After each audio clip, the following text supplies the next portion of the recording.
Hi guys, welcome back to our channel. Today we'll be making a one-pot Parmesan gnocchi under 30 minutes. How enticing does that sound? Let's get started.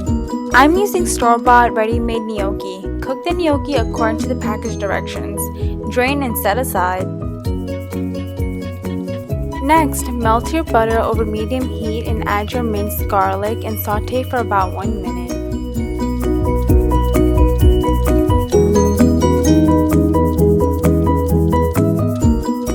Begin to add your flour and whisk until you form a roux. Make sure to cook for about 30 seconds or so to rule out any raw flour taste.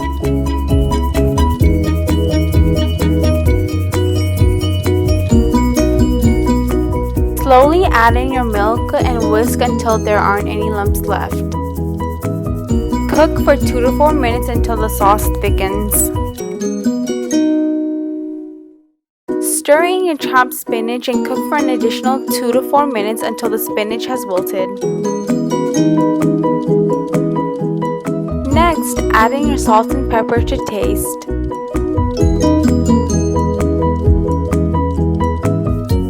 Remove from heat and slowly add in your Parmesan cheese followed by the gnocchi.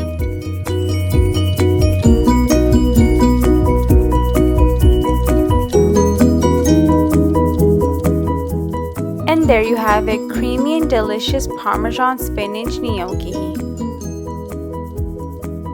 If you happen to try this recipe, let us know your thoughts. Thanks for watching and tune in every Tuesdays and Thursdays for new recipes. Also, don't forget to follow us on Facebook. Link is in the description.